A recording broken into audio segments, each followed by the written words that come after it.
ثم أتبع سببا حتى إذا بلغ مطلع الشمس وجدها تطلع على قوم لم نجعل لهم من دونها سترا كذلك وقد أحطنا بما لديه خبرا۔ پھر ذوالقرنین اور راہ کے پیچھے لگے یہاں تک کہ جب سورج نکلنے کی جگہ تک پہنچے انہیں ایک ایسی قوم پر نکلتا پایا کہ ان کے لیے ہم نے اس سے اور کوئی پردہ اور اوٹ نہیں بنائی۔ واقعہ ایسا ہی ہے، ہم نے اس کے آس پاس کی کل خبروں کا احاطہ کر رکھا ہے۔ سامعین، ولایتوں کی تفصیل سماعت کیجیے۔ ذوالقرنین سورج طلوع ہونے کی جگہ پہنچے۔ ذوالقرنین مغرب سے واپس مشرق کی طرف چلے۔ راستے میں جو قومیں ملتی اللہ کی عبادت اور اللہ کی توحید کی انہیں دعوت دیتے، اگر وہ قبول کر لیتے تو بہت اچھا، ورنہ ان سے لڑائی ہوتی اور اللہ کے فضل سے وہ ہارتے۔ آپ انہیں اپنا ماتحت کر کے وہاں کے مال و مویشی اور خادم وغیرہ لے کر آگے کو چلتے۔ اسرائیلی خبروں میں ہے کہ یہ 1600 سال تک زندہ رہے اور برابر زمین پر دین ربانی کی تبلیغ میں رہے، ساتھ ہی بادشاہت بھی پھیلتی رہی۔ جب آپ سورج نکلنے کی جگہ تک پہنچے وہاں دیکھا ایک بستی آباد ہے، لیکن وہاں کے لوگ بالکل نیم وحشی جیسے ہیں، نہ وہ مکانات بناتے ہیں، نہ وہاں کوئی درخت ہے۔ سورج کی دھوپ سے پناہ دینے والی کوئی چیز وہاں انہیں نظر نہ آئی۔ ان کے رنگ سرخ تھے، ان کے قد پست تھے، عام خوراک ان کی مچھلی تھی۔ سورج کہاں سے طلوع ہوتا ہے؟ حسن بصری رحمہ اللہ فرماتے ہیں سورج کے نکلنے کے وقت وہ پانی میں چلے جایا کرتے تھے اور غروب ہونے کے بعد جانوروں کی طرح ادھر ادھر ہو جایا کرتے تھے۔ قتادہ رحمہ اللہ کا قول ہے کہ وہاں تو کچھ اگتا نہ تھا۔ سورج کے نکلنے کے وقت وہ پانی میں چلے جاتے اور زوال کے بعد دور دراز اپنی کھیتیوں وغیرہ میں مشغول ہو جاتے۔ سلمہ رحمہ اللہ کا قول ہے کہ ان کے کان بڑے بڑے تھے، ایک اوڑھ لیتے ایک بچھا لیتے۔ قتادہ رحمہ اللہ کہتے ہیں یہ وحشی حبشی تھے۔ ابن جریر رحمہ اللہ فرماتے ہیں کہ وہاں کبھی کوئی مکان یا دیوار یا احاطہ نہیں بنا۔ سورج کے نکلنے کے وقت یہ لوگ پانی میں گھس جاتے، وہاں کوئی پہاڑ بھی نہیں۔ پہلے کسی وقت ان کے پاس ایک لشکر پہنچا تو انہوں نے ان سے کہا کہ دیکھو سورج نکلتے وقت باہر نہ ٹھہرنا۔ انہوں نے کہا نہیں، ہم تو رات ہی رات یہاں سے چلے جائیں گے، لیکن یہ تو تلاؤ کے یہ ہڈیوں کے چمکیلے ڈھیڑ کیسے ہیں؟ انہوں نے کہا یہاں پہلے ایک لشکر آیا تھا، سورج کے نکلنے کے وقت وہ یہیں ٹھہرا رہا، سب مر گئے، یہ ان کی ہڈیاں ہیں۔ یہ سنتے ہی وہ وہاں سے واپس ہو گئے۔ پھر فرماتے ہیں کہ ذوالقرنین کی اس کے ساتھیوں کی کوئی حرکت، کوئی گفتار اور رفتار ہم پر پوشیدہ نہ تھی، گو اس کا لاؤ لشکر بہت تھا، زمین کے ہر حصے پر پھیلا ہوا تھا، لیکن ہمارا علم زمین و آسمان پر حاوی ہے، ہم سے کوئی چیز مخفی نہیں ہے۔ ثم أتبع سببا حتى إذا بلغ بين السدين وجد من دونهما قوما لا يكادون يفقهون قولا قالوا يا ذا القرنين إن يأجوج ومأجوج مفسدون في الأرض فهل نجعل لك خرجا على أن تجعل بيننا وبينهم سدا قال ما مكنني فيه ربي خير فاعينوني بقوة أجعل بينكم وبينهم ردما آتوني زبر الحديد حتى إذا ساوى بين الصدفين قال انفخوا حتى إذا جعله نارا قال آتوني أفرغ عليه قطرا۔ ذوالقرنین پھر ایک سفر کے سامان میں لگے یہاں تک کہ جب وہ دو دیواروں کے درمیان پہنچے، ان دونوں کے ادھر انہوں نے ایک ایسی قوم پائی جو بات سمجھنے کے قریب بھی نہ تھی۔ انہوں نے کہا کہ اے ذوالقرنین، یاجوج ماجوج اس ملک میں بڑے بھاری فسادی ہیں، تو کیا ہم آپ کے لیے کچھ سرمایہ اکٹھا کر دیں اس شرط پر کہ آپ ہم میں اور ان میں کوئی دیوار بنا دیں۔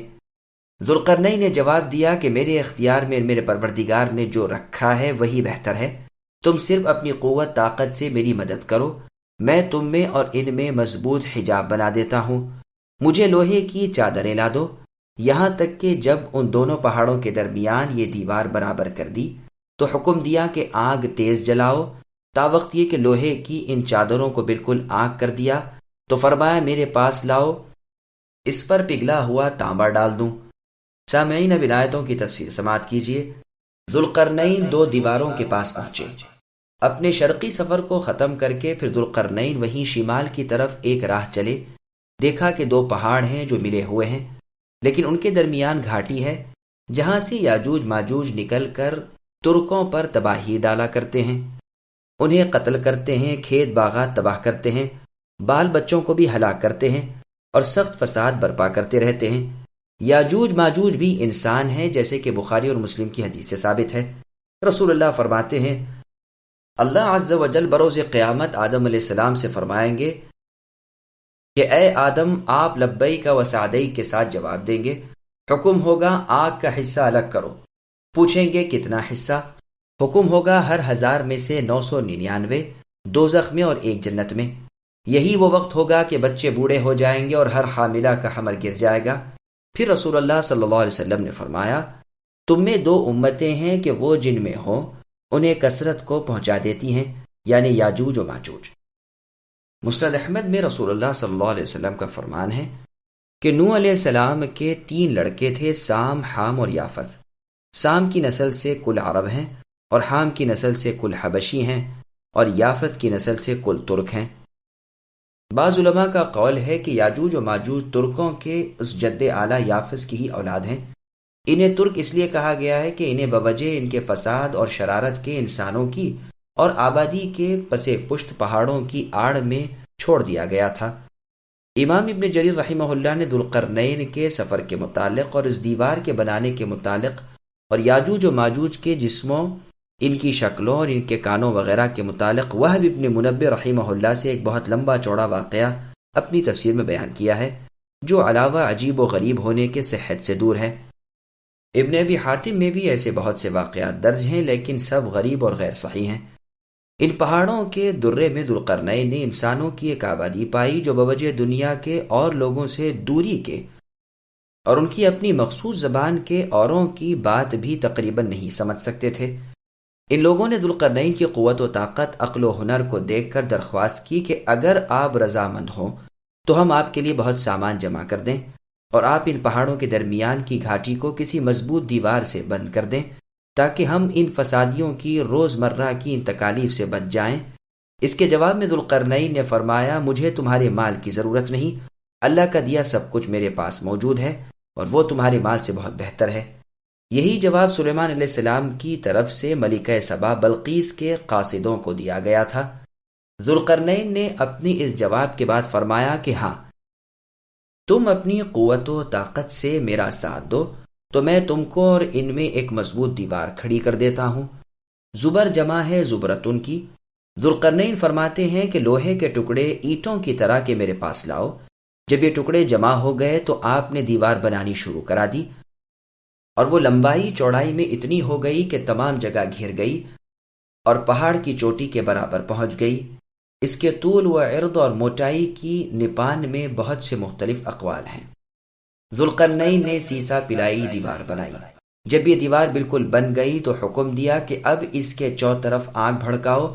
جب وہ لوہے کی دیوار بالکل انگارے جیسی سرخ ہو گئی تو حکم دیا کہ اب پگھلا ہوا تانبا لاؤ اور ہر طرف سے اس کے اوپر بہا دو۔ چنانچہ یہ بھی کیا گیا۔ پس ٹھنڈی ہو کر یہ دیوار بہت ہی مضبوط اور پختہ ہو گئی اور دیکھنے میں ایسے معلوم ہونے لگی جیسے کوئی دھارے دار چادر ہو۔ ابن جریر میں ہے کہ ایک صحابی نے رسول اللہ کی خدمت میں عرض کیا کہ میں نے وہ دیوار دیکھی ہے۔ رسول اللہ نے فرمایا کیسی ہے؟ انہوں نے کہا دھاری دار چادر جیسی جس میں سرخ و سیاہ دھاریاں ہیں۔ تو رسول اللہ نے فرمایا ٹھیک ہے، لیکن یہ روایت مرسل ہے۔ خلیفہ واثق باللہ نے اپنے زمانے میں اپنے امیروں کو ایک وافر لشکر اور بہت سا سامان دے کر روانہ کیا تھا کہ وہ اس دیوار کی خبر لائیں۔ یہ لشکر 2 سال سے زیادہ سفر میں رہا اور ملک در ملک پھرتا ہوا آخر اس دیوار تک پہنچا۔ دیکھا کہ لوہے اور تانبے کی دیوار ہے، اس میں ایک بہت بڑا نہایت پختہ عظیم الشان دروازہ بھی اسی کا ہے، جس پر منو وزنی قفل لگے ہوئے ہیں، اور جو مال مسالہ دیوار کا بچا ہوا ہے وہیں پر ایک برج میں رکھا ہوا ہے جہاں پہرا چوکی مقرر ہے۔ دیوار بے حد بلند ہے، کتنی ہی کوشش کی جائے لیکن اس پر چڑھنا ناممکن ہے۔ اس سے ملا ہوا پہاڑیوں کا سلسلہ دونوں طرف برابر چلا گیا ہے۔ اور بھی بہت سے عجائب و غرائب امور دیکھے جو انہوں نے واپس آ کر خلیفہ واثق باللہ کی خدمت میں عرض کیے۔ فما استطاعوا أن يظهروه وما استطاعوا له نقبا قال هذا رحمة من ربي فإذا جاء وعد ربي جعله دكاء وكان وعد ربي حقا وتركنا بعضهم يومئذ يموج في بعض ونفخ في الصور فجمعناهم جمعا. پس نہ تو ان میں دیوار کے اوپر چڑھنے کی طاقت ہے اور نہ اس میں کوئی سوراخ کر سکتے ہیں. کہا کہ یہ صرف میرے رب کی مہربانی ہے. ہاں جب میرے رب کا وعدہ آئے گا تو اسے زمین دوز کر دیں گے. بے شک میرے رب کا وعدہ سچا اور حق ہے. اس دن ہم انہیں یعنی یاجوج و ماجوج کو آپس میں ایک دوسرے میں دھستے ہوئے چھوڑ دیں گے اور سور پھونک دیا جائے گا. بس سب کو اکٹھا کر کے ہم جمع کر لیں گے. سامعین اب ان آیتوں کی تفصیل سماعت کیجیے. یاجوج و ماجوج اور دیوار. اس دیوار پر نہ تو چڑھنے کی طاقت یاجوج و ماجوج کو ہے نہ وہ اس میں کوئی سوراخ کر سکتے ہیں کہ وہاں سے نکل آئیں. چونکہ چڑھنا بنسبت توڑنے کی زیادہ آسان ہے اس لیے چڑھنے میں مستطاعو کا لفظ لائے اور توڑنے میں مستطاعو کا لفظ لائے. غرض نہ تو وہ یاجوج و ماجوج چڑھ کر آ سکتے ہیں نہ سوراخ کر کے. مسند احمد میں حدیث ہے رسول اللہ صلی اللہ علیہ وسلم نے فرمایا ہر روز یاجوج و ماجوج اس دیوار کو کھودتے ہیں یہاں تک کہ قریب ہوتا ہے کہ سورج کی شعاعیں ان کو نظر آ جائیں. چونکہ دن گزر جاتا ہے اس لیے ان کے سردار کا حکم ہوتا ہے کہ اب بس کرو کل آ کر توڑیں گے. لیکن جب وہ دوسرے دن آتے ہیں تو اسے پہلے دن سے زیادہ مضبوط پاتے ہیں. قیامت کے قریب جب ان کا نکالنا اللہ تعالیٰ کو منظور ہوگا تو یہ کھودتے ہوئے جب چھلکے جیسی کر دیں گے تو ان کا سردار کہے گا اب چھوڑ دو کل انشاءاللہ اسے تو توڑ ڈالیں گے. بس انشاءاللہ کہہ لینے کی برکت سے دوسرے دن جب وہ آئیں گے تو جیسی چھوڑ گئے تھے ویسی ہی پائیں گے. فوراً گرا دیں گے اور باہر نکل پڑیں گے. تمام پانی چاٹ جائیں گے. لوگ تنگ آ کر قلعوں میں پناہ گزی ہو جائیں گے. یہ اپنے تیر آسمانوں کی طرف چلائیں گے اور مثل خون آلودہ تیروں کے ان کی طرف لوٹائے جائیں گے. تو یہ کہیں گے زمین والے سب دب گئے آسمان والوں پر بھی ہم غالب آ گئے. اب ان کی گردنوں میں گھٹلیاں نکلیں گی اور سب کے سب بحکم ربانی اسی وبا سے ہلاک کر دیے جائیں گے. اس اللہ کی قسم جس کے ہاتھ میں محمد کی جان ہے کہ زمین کے جانوروں کی خوراک ان کے جسم و خون ہوں گے جس سے وہ خوب موٹے تازے ہو جائیں گے. سنن ابن ماجہ میں بھی یہ روایت ہے. امام ترمذی بھی اسے لائے ہیں اور فرمایا ہے یہ روایت غریب ہے سوائے اس سند کے مشہور نہیں. اس کی سند بہت قوی ہے لیکن اس کا متن نکارت سے خالی نہیں اس لیے کہ آیت کے ظاہری الفاظ صاف ہیں کہ نہ وہ چڑھ سکتے ہیں نہ وہ سوراخ کر سکتے ہیں کیونکہ دیوار نہایت مضبوط بہت پختہ اور سخت ہے. کعب الاحبار رحمہ اللہ سے مروی ہے کہ یاجوج و ماجوج روزانہ سے چاٹتے ہیں اور بالکل چھلکے جیسی کر دیتے ہیں. پھر کہتے ہیں چلو کل توڑ دیں گے. دوسرے دن آتے ہیں تو جیسی اصل میں تھی ویسی ہی پاتے ہیں. آخری دن وہ اب الہام الہی جاتے وقت انشاءاللہ کہیں گے. دوسرے دن جو آئیں گے تو جیسی چھوڑ گئے تھے ویسی ہی پائیں گے اور توڑ ڈالیں گے. بہت ممکن ہے کہ انہی کعب رحمہ اللہ سے ابو ہریرہ رضی اللہ عنہ نے یہ بات سنی ہو پھر بیان کی ہو اور کسی راوی کو وہم ہو گیا ہو اور اس نے رسول اللہ صلی اللہ علیہ وسلم کا فرمان سمجھ کر اسے مرفوعاً بیان کر دیا ہو. اللہ اعلم. یہ جو ہم کہہ رہے ہیں اس کی تائید اس حدیث سے بھی ہوتی ہے جو مسند احمد میں ہے کہ ایک مرتبہ رسول اللہ صلی اللہ علیہ وسلم نیند سے بیدار ہوئے. چہرہ مبارک سرخ ہو رہا تھا اور فرماتے جاتے تھے لا الہ الا اللہ نہیں ہے کوئی معبود برحق سوائے اللہ کے. عرب کی خرابی کا وقت قریب آ گیا. آج یاجوج و ماجوج کی دیوار میں اتنا سوراخ ہو گیا. پھر رسول اللہ نے اپنی انگلیوں سے حلقہ بنا کر دکھایا. اس پر ام المؤمنین زینب بنت جحش رضی اللہ عنہا نے سوال کیا کہ اے اللہ کے رسول کیا ہم بھلے لوگوں کی موجودگی میں بھی ہلاک کر دیے جائیں گے؟ رسول اللہ نے فرمایا ہاں جب خبیث لوگوں کی کثرت ہو جائے. یہ روایت صحیح بخاری نیز صحیح مسلم سنن ترمذی اور سنن ابن ماجہ وغیرہ میں ہے. یہ حدیث بالکل صحیح ہے اور متفق علیہ ہے. ہاں بخاری میں راویوں کے ذکر میں ام حبیبہ ام المؤمنین رضی اللہ عنہ کا ذکر نہیں. صحیح مسلم میں ہے اور بھی اس کی سند میں بہت سی ایسی باتیں ہیں جو بہت ہی کم پائی گئی ہیں.